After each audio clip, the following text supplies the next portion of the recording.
একজন আছেন বিলেত থেকে লেখাপড়া করে এসেছেন ব্যারিস্টার, তিনি এমন সব কথা বলেন, এমন ভাবে মনে হয় যেন ঝগড়া করছেন। বিশ্ববিখ্যাত কবি এবং নাট্যকার উইলিয়াম শেক্সপিয়ারের একটি নাটক আছে টেমিং অব দ্য শ্রো। এটা আমাদের প্রফেসর ডক্টর মনির চৌধুরী স্যার এটার বঙ্গানুবাদ করেছিলেন মুখরা রমণী বশীকরণ। আমার মনে হয় তাকে সেই নাটকটি একটু দেখানো দরকার। আর সবচেয়ে বড় কথা হলো, যার মুখে মিষ্টি নেই তাকে তো বোধহয় ছোটবেলায় মধু খাওয়ায়নি, অথবা আমি মনে করি আমাদের এখান থেকে কেউ যদি অন্তত মরণচাঁদের 1 কেজি মিষ্টি তার বাড়িতে পৌঁছে দিতে পারতেন, তাহলে হয়তো কিছুটা তার কণ্ঠস্বর সংযত হতো। সেই সুমন সাহেব কখনো কখনো তার তথ্যের ঘাটতি থাকে। যেমন তিনি বলছেন চাঁদপুরে এত বালি উত্তোলন হলো, হ্যাঁ, চাঁদপুরে কি একটা মানুষও ছিল না এর প্রতিবাদ করার? সুমন সাহেবকে আমি বলতে চাই, আমি প্রথম প্রতিবাদ করেছি ট্রেজারি বেঞ্চের হয়েও, তারপরে সবাই পত্র পত্রিকা লিখেছে। আর তারপরে যে জিনিসটি হয়েছে সেটা হচ্ছে সেখানকার ডিসি মহোদয় অত্যন্ত সাকসেসফুল একজন ডিসি ছিলেন, অঞ্জনা খান মজলিস। তাকে চাঁদপুর থেকে 2য় গ্রেডের অ্যাডমিনিস্ট্রেটিভ সেইখানে তাকে বদলি করা হয়েছে। আমাদের নদী কমিশনের যে চেয়ারম্যান, সে চেয়ারম্যান মহোদয়কে তিনি যখন বলেছেন যে কত হাজার কোটি টাকার বালি চুরি হয়েছে, এটা বলাতে তার চাকরিও চলে গেছে। কাজেই সুমন সাহেবকে আমি বলবো, আপনি একেবারে সবাইকে দুর্নীতিবাজ ভাববেন না প্লিজ। আপনি যেভাবে বলতেছেন কথা, এইভাবে একটু হিসেব নিষেধ করে খোঁজ খবর নিয়ে সঠিক তথ্য সংগ্রহণ করে তারপরে আপনি কথা বলবেন। বলেন, আমাদের কোনো আপত্তি নাই, আমরা জবাব দেব, কিন্তু আপনি সঠিক তথ্য নির্ভর কথা বলতে হবে। বাংলাদেশের অর্থনীতি আজ ছোট অর্থনীতি নয়, অনেক অনেক দেশের চাইতেও অনেক বড় অর্থনীতি, এবং এখন আমাদের 33তম বৃহৎ অর্থনীতির দেশ হচ্ছে বাংলাদেশ। আজকে আমাদের বাজেট হচ্ছে প্রায় 8 লক্ষ কোটি টাকার বাজেট হচ্ছে। সেই বাজেট আরো ভবিষ্যতে আরো বাড়বে, এবং এই বাজেট আমাদের টার্গেট হচ্ছে উন্নত বাংলাদেশ, স্মার্ট বাংলাদেশ, জাতিকে স্মার্ট করার বাংলাদেশ। মাননীয় স্পিকার, আমরা সম্পূরক বাজেট নিয়ে আমাদের কিছু বুদ্ধিজীবী আছেন এবং তথাকথিত বিরোধী দল যারা এখান থেকে চলে গিয়ে তারা টক শোতে বসে যা খুশি তাই বলেন। একজন আছেন বিলেত থেকে লেখাপড়া করে এসেছেন ব্যারিস্টার, তিনি এমন সব কথা বলেন, এমন ভাবে মনে হয় যেন ঝগড়া করছেন। বিশ্ববিখ্যাত কবি এবং নাট্যকার উইলিয়াম শেক্সপিয়ারের একটি নাটক আছে টেমিং অব দ্য শ্রো। এটা আমাদের প্রফেসর ডক্টর মনির চৌধুরী স্যার এটার বঙ্গানুবাদ করেছিলেন মুখরা রমণী বশীকরণ। আমার মনে হয় তাকে সেই নাটকটি একটু দেখানো দরকার। আর সবচেয়ে বড় কথা হলো, যার মুখে মিষ্টি নেই তাকে তো বোধহয় ছোটবেলায় মধু খাওয়ায়নি, অথবা আমি মনে করি আমাদের এখান থেকে কেউ যদি অন্তত মরণচাঁদের 1 কেজি মিষ্টি তার বাড়িতে পৌঁছে দিতে পারতেন, তাহলে হয়তো কিছুটা তার কণ্ঠস্বর সংযত হতো। মাননীয় স্পিকার, আমরা যেই সম্পূরক বাজেট নিয়েও আমাদের বুদ্ধিজীবীরা অনেক কথা বলেন। আমি বলি, আমরা যারা অর্থনীতির ছাত্র নই কিন্তু আমরা বাজারে যাই, আমরা বাজার করতে হয় আমাদেরকে। আমরা বাজারে যখন যাই 2000 টাকা নিয়ে, হয়তো দেখা গেল আমি মাছ কিনতে বা অন্যান্য জিনিস কিনতে গিয়ে শেষ হয়ে গেছে, আমার হাতে আর কোনো টাকা নেই, এখন আমি সবজি কিনতে পারছি না বা অন্য সামগ্রী কিনতে পারছি না। এই যে আমার এখানে ঘাটতিটা হলো, এই ঘাটতিটা পূরণটাই হচ্ছে সম্পূরক বাজেট। এবং আমি এটাকে সম্পূরক বলবো না, আমি সমন্বয়ক বাজেট বলবো। তার কারণটি হচ্ছে সে বাজারের অর্থ, বাকি অর্থ আমি হয়তো বাড়ির থেকে নিচ্ছি অথবা ধার করছি, করে আমি সেটা পূরণ করছি। এই সমন্বয়ক বাজেট আজকে আমাদের এখানে করতে হয়েছে। মাননীয় স্পিকার, বাংলাদেশে একটা জিনিস আজকে প্রমাণিত হয়ে গেছে, শেখ হাসিনা যখন ক্ষমতায় আসেন, শেখ হাসিনার নেতৃত্বে আওয়ামী লীগ যখন রাষ্ট্র পরিচালনা করেন, তখন কিন্তু বঙ্গবন্ধু সেতু হয়, পদ্মা সেতু হয়, তখন মেট্রো রেল হয়, তখন কর্ণফুলী টানেল হয়, তারপরে যেই বরিশালে নদ নদীর দেশ ছিল সেখানে এখন প্রতিটি নদীর উপরে ব্রিজ তৈরি হয়। এমনি ভাবে মেট্রো রেল, তারপরে এলিভেটেড এক্সপ্রেসওয়ে হয়, তারপরে ওই গভীর সমুদ্র বন্দর হয়, ইত্যাদি হয়। আর বিএনপি যখন ক্ষমতায় আসে তখন হাওয়া ভবন হয়, সরকারের সম্পদ, জনগণের সম্পদ লুট করার জন্য। আরেকটা জিনিস হয়, সেটি এখানে উল্লেখ করতে চাই আমি অন্যভাবে, তার নাম হচ্ছে খোয়াব ভবন। সেখানে কি হয় আমি সামনে দিয়ে আর বলবো না, সেটা বাংলাদেশের সবাই জানে। এটি হচ্ছে বিএনপির দেশ। সেই বিএনপি গত এই যে এত দূর এগিয়েছে বাংলাদেশ, আজকে উন্নয়নশীল দেশ পার হয়ে আমরা উন্নত দেশের দিকে যাচ্ছি। আমরা যে এতগুলো প্রজেক্ট, মেগা প্রজেক্ট আমরা করছি রূপপুর সহ, এই প্রজেক্টগুলোর জন্য আমাদের যে টাকা খরচ হচ্ছে সেটা দ্রব্যমূল্যের কারণে হয়তো কিছুটা সমন্বয় করতে হয়েছে। তারও পিছনে অনেক কারণ আছে মাননীয় স্পিকার।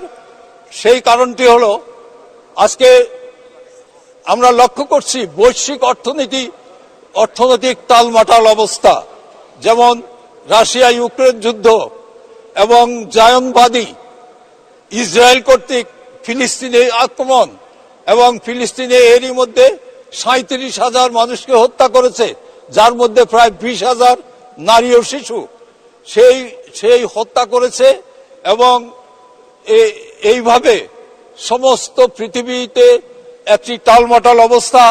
তারপরে জলবায়ু পরিবর্তন, এবং কিছুদিন আগে, কয়েক বছর আগে এই যে কোভিড-19, এখনো দুই একটা শোনা যায়। এই যে অবস্থা, এই অবস্থায় দ্রব্যমূল্য বিদেশে যেমন বেড়েছে, আমাদের এখানেও তেমনি বেড়েছে। এই বাড়ার কারণেই কিন্তু আমাদেরকে কখনো কখনো এই সম্পূরক বাজেট বা সমন্বয় করতে হচ্ছে বাজেটের। মাননীয় স্পিকার, যারা এইসব কথা বলেন তারা মনে হয় যেন এইসব বুদ্ধিজীবীরা আমাদের ওবায়দুল কাদেরের ভাষায়, এরা বোধহয় বিএনপির ভাষায় কথা বলতেছে। আমরা দেখলাম কালকে সিরাজুল আলম খান, আমাদের শ্রদ্ধেয় নেতা, ছাত্রলীগের শীর্ষ 4 নেতা বা বিএলএফ এর শীর্ষ 4 নেতার অন্যতম, আমাদের শ্রদ্ধেয় নেতার স্মরণ সভায় বক্তৃতা দিচ্ছেন কে? রাজাকার নন্দন মির্জা ফখরুল ইসলাম আলমগীর, রাজাকার সোখা মেয়ার ছেলে মির্জা ফজলুল ইসলাম আলমগীর। তো এগুলি শুনে আমাদের কখনো কখনো খুব কষ্ট হয়, কিন্তু এটা বাস্তবতা মেনে নিয়েই আমরা এগিয়ে যাচ্ছি। মাননীয় স্পিকার, এইসব কারণে বিএনপি আজ ইতিহাস থেকে নিচ্ছিন্ন হয়ে যাওয়ার পথে দাঁড়িয়েছে। তারা যেমন রাজাকারদের শেল্টার দিয়েছে, আবার একইভাবে নিজেরা কখনো সিদ্ধান্ত নিতে পারে না। তাদের সিদ্ধান্ত আসে লন্ডন থেকে, বাইরে থেকে আসে, এবং তাও কি অপরিপক্ক, অশিক্ষিত একজনের কাছ থেকে তাদের সিদ্ধান্ত আসে, যে কারণে তাদের কোনো সিদ্ধান্তই সফল হয় না। না হওয়ার কারণে তারা আজ পাগলের মতো প্রলাপ বকে, যা খুশি তাই কথা বলে। একটা সময় ছিল যখন মানুষ এই বাজেট দিলে বিরোধী দল বলতো কি, মানুষ মারার বাজেট, গরিব মারার বাজেট, এই কথাটি বলা হতো। আজকে আর সেই কথাটি বলার কোনো সুযোগ নেই। কারণ আমাদের মাননীয় প্রধানমন্ত্রীর নেতৃত্বে স্বাধীনতার নেতৃত্ব দানকারী সরকার, আওয়ামী লীগ সরকার গ্রামকে শহরের পর্যায়ে নিয়ে এসেছে। আজকে নেত্রী নিজেই বলেছেন গ্রাম হবে শহর। সেই গ্রামে যে অবকাঠামো উন্নয়ন হয়েছে তার তুলনা আমি বলবো বহু দেশেই নেই তার তুলনা। তবে একটা জিনিস, সেটি হচ্ছে মানুষ আর এখন হাঁটে না, ঘর থেকে বেরিয়ে রিক্সায় উঠে অথবা মোটরসাইকেল নিয়ে বেরোয় অথবা ইজি বাইক বলে একটা যন্ত্র বেরিয়েছে, সেই ইজি বাইকে উঠে চলে, মানুষ চলতেছে। এবং বাংলাদেশের কোনো মানুষ খালি পায়ে হাঁটেন না। এবং বাচ্চাদের স্কুল কলেজে প্রত্যেকটা স্কুলে ইউনিফর্ম আছে এবং জুতা আছে প্রত্যেকের পায়ে, এবং মিড ডে মিলও সেখানে সরবরাহ করা হচ্ছে। শুধু একটা জিনিস যেটি মানে গ্রামে একটুখানি অভাব আছে, সেটি হচ্ছে বিদ্যুৎ। শহরে কিন্তু বিদ্যুতের লোডশেডিং খুব কম হয়। নেত্রী যেটা বলেছেন গ্রাম হবে শহর, সেই শহর হয়ে গেছে শুধু একটা জায়গায়, সেই বিদ্যুতের জায়গাটা একটু বিপদগ্রস্ত। আজকে অনেক বিদ্যুৎ ঘন্টার পর ঘন্টা থাকে না। এবং আমি যখন বিদ্যুৎ বিভাগের ইঞ্জিনিয়ারদের সঙ্গে কথা বলেছি, তারা আমাকে বলেছেন যে স্যার, আসলে আমরা যা বিদ্যুৎ পাই সেটাই আমরা দিতে পারি, এর বাইরে আমরা কোত্থেকে দেব। এবং তারা বলেছেন অন্তত, যেমন আমার ফরিদগঞ্জে অন্তত পক্ষে 3 মেগাওয়াট বিদ্যুৎ যদি বাড়িয়ে দেওয়া যায় তাহলে আমরা খুব কম লোডশেডিং করেও বিদ্যুৎ সরবরাহ করতে পারবো। আমার মনে হয় গ্রামাঞ্চলের প্রত্যেকটি উপজেলায় একই অবস্থা। এবার আমি মাননীয় স্পিকার, আমি বাজেটের উপরে আলোচনা এখানেই আমি স্থগিত করে আমি আমার এলাকার কিছু কথা বলতে চাই। আমার এলাকা বিগত 5 বছরে আপনাদের দোয়ায়, আশীর্বাদে এবং মাননীয় প্রধানমন্ত্রীর বদান্যতায় আমি কিন্তু অনেক উন্নয়ন করতে সক্ষম হয়েছি। সেটি হচ্ছে, ফরিদগঞ্জে কোনো ফায়ার সার্ভিস ছিল না, আমি সেই ফায়ার সার্ভিস নিয়ে গেছি। ফরিদগঞ্জে রাস্তা ছিল না, সব হয়েছে, শুধু এখনো 60-70 কিলোমিটার রাস্তা কাঁচা আছে। আর একটা জিনিস সবচেয়ে বড়, এখানে মাননীয় মন্ত্রী মহোদয় আছেন, স্থানীয় সরকার মন্ত্রী মহোদয় আছেন, আমাদের ওখানে একটি ব্রিজ আমি 25-30 বছর চেষ্টা করে এই ব্রিজটির জন্য বরাদ্দ নিয়ে যাই। এটি উটতলি ব্রিজ, মুন্সিরহাটে ফরিদগঞ্জের। সেই ব্রিজটি 107 কোটি টাকা বরাদ্দ দিয়ে এটি কাজও শুরু করে, কিন্তু একটি কনস্ট্রাকশন ফার্ম, তার নাম সুরমা কনস্ট্রাকশন, সেই কনস্ট্রাকশন 9% লেসে টেন্ডার দিয়ে কাজ নিয়ে নেয়। আমি বলেছিলাম যে 9% লেসে নিয়ে কাজ নেয় সে কিন্তু কাজ করবে না। আমি অনুরোধ করেছিলাম মাননীয় মন্ত্রী মহোদয়কে তাকে কাজ না দিয়ে, কিন্তু মন্ত্রী মহোদয়ের হাত তো বাঁধা, তিনি লোয়েস্টকে কাজ দিতেই হবে।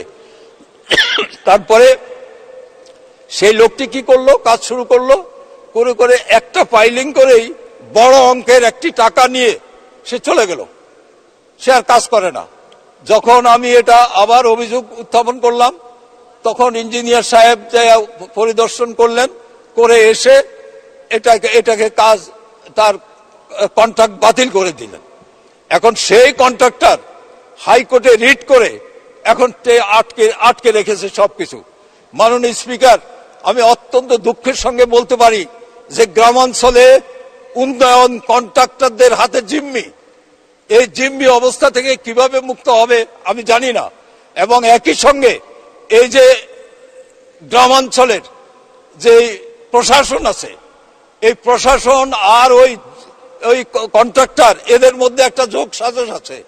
এরা কমিশন খায়, কমিশন খেয়ে তারপরে তারা এইভাবে কাজকে ইয়ে করে। আজকে আমি আমার এলাকায় আমি সেই ব্রিজটি পুনরায় যত দ্রুত সম্ভব হাইকোর্ট থেকে বের করে নিয়ে যাতে ব্রিজটি করা হয়। এখানে রফিক ভাই আছেন, হাজীগঞ্জের সঙ্গে এই ব্রিজটি খুব উপকারী। সেই রফিক ভাইও জানেন খুব ভালো করে। আমি দাবি করব মাননীয় মন্ত্রী যেন এই হাইকোর্টে মামলাটি ফেস করে যাতে দ্রুত সময়ে এই ব্রিজটি সম্পন্ন করেন। আমি আরেকটি, এই ডাকাতিয়া নদী কিন্তু একেবারেই এই স্কেলিটন হয়ে গেছে। দুই পাশের মানুষ, এক পাশে ইট ভাটা, আরেক পাশে কৃষি জমি, তারা ঠেলতে ঠেলতে ডাকাতিয়া নদীকে অনেক ছোট করে ফেলছে। এই ডাকাতিয়া নদী ছিল একসময় মাছের ট্রেজার, বিশেষ করে গলদা চিংড়ি এবং কার্প জাতীয় যত মাছ, এইসব মাছের ট্রেজার ছিল এই ডাকাতিয়া নদী। এখন সেই নদী কোথাও কোথাও সাপের মতো একে একে বেঁকে যাচ্ছে, কোথাও কোথাও স্কেলিটন হয়ে গেছে।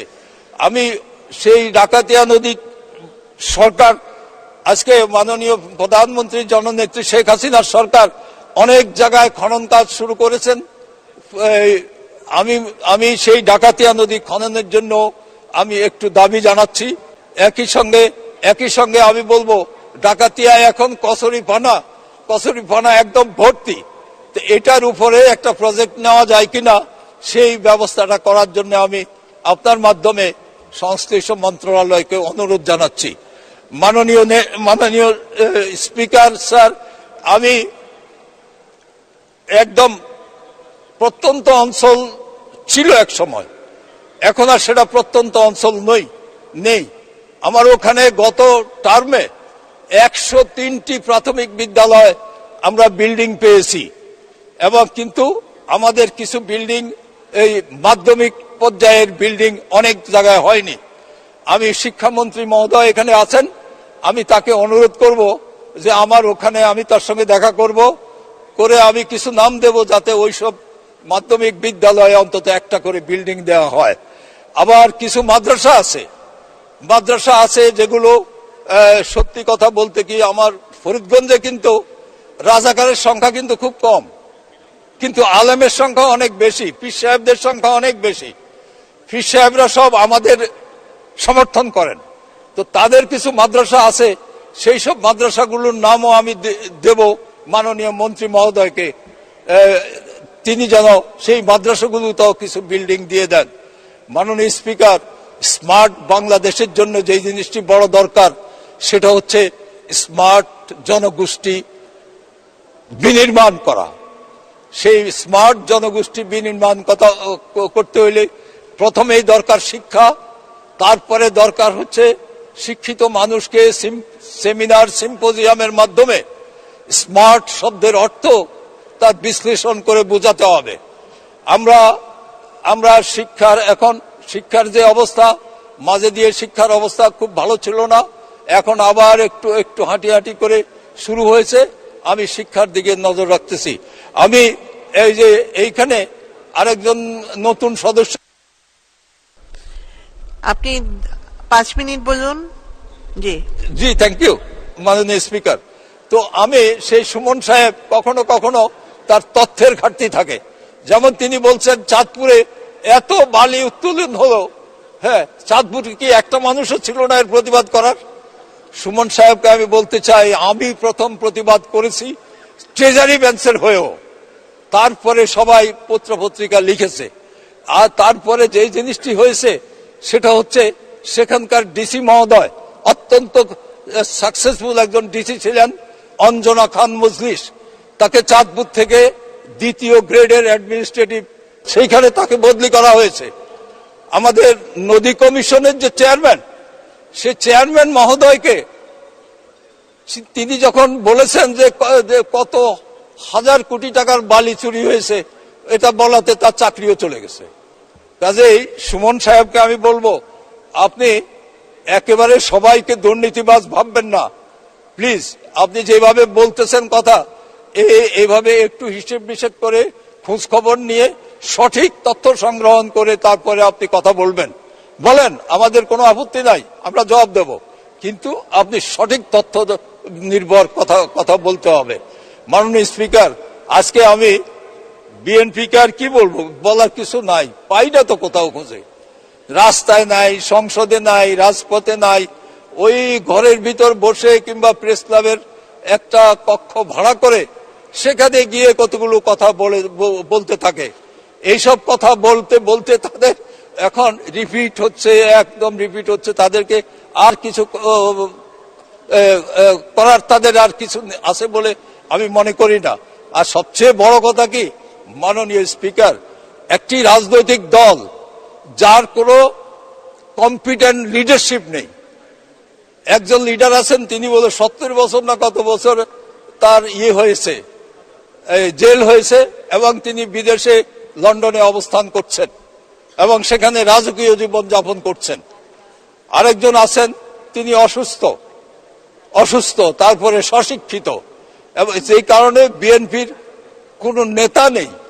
একমাত্র নেতা হলো মির্জা ফখরুল ইসলাম আলমগীর, যিনি হচ্ছেন যে 1971 সালে মালেক মন্ত্রিসভার মন্ত্রীর পুত্র, যাকে সখা মিয়া বলা হয়, তার পুত্র। তার কাছ থেকে জাতি কি আশা করবে? মুক্তিযুদ্ধের জাতি, স্বাধীন বাংলার জাতি। মাননীয় স্পিকার, আমি আপনাকে অনেক অনেক ধন্যবাদ জানাচ্ছি। আমি আপনার সময়ের মধ্যেই আমি শেষ করতে চাই। আপনি আমাকে অনেক সময় দিয়েছেন, এই জন্য আমি ধন্যবাদ জানাই। এবং আরেকবার আমাদের মাননীয় প্রধানমন্ত্রী এবং সরকারকে আমি ধন্যবাদ জানাবো যে আমাকে একটি অত্যন্ত গর্বিত জাতি হিসাবে আজকে আমরা সমস্ত পৃথিবীতে আমরা সমাদৃত। মানুষ আমাদেরকে যখন বলে, ও আপনি বাংলাদেশের, ওই যে বাংলাদেশ একসময় এই কি যেন বন্যা খরা ছিল, সেই বাংলাদেশ এখন খাদ্য উদ্বৃত্ত। এই তো মতি আফা এখানে বসে আছেন। এখন কোথায় আমাদের 70 লাখ টন খাদ্য উৎপাদিত হতো 73-4-এ। আজকে সেই খাদ্য উৎপাদন এই বছর হয়েছে 4,16,00,000 টন। আজকে আমরা খাদ্য রপ্তানিও করতে পারছি। এই যে অবস্থা, তারপরেও আমাদের মাননীয় প্রধানমন্ত্রী বলেছেন 1 ইঞ্চি জমিও যাতে বাদ না থাকে। প্রত্যেকের বাড়িতে যেটুকু জায়গা আছে সেইটুকু জায়গার মধ্যে একটা করে হলো অন্তত গাছ লাগান, 2টো করে হলেও গাছ লাগান। এই বলে আমি আরেকবার আপনাদেরকে ধন্যবাদ জানিয়ে আমার বক্তব্য শোনার জন্য মাননীয় সংসদ সদস্যবৃন্দের কাছে কৃতজ্ঞতা প্রকাশ করে, আপনার কাছে কৃতজ্ঞতা প্রকাশ করে আমি শেষ করছি। খোদা হাফেজ। জয় বাংলা, জয় বঙ্গবন্ধু।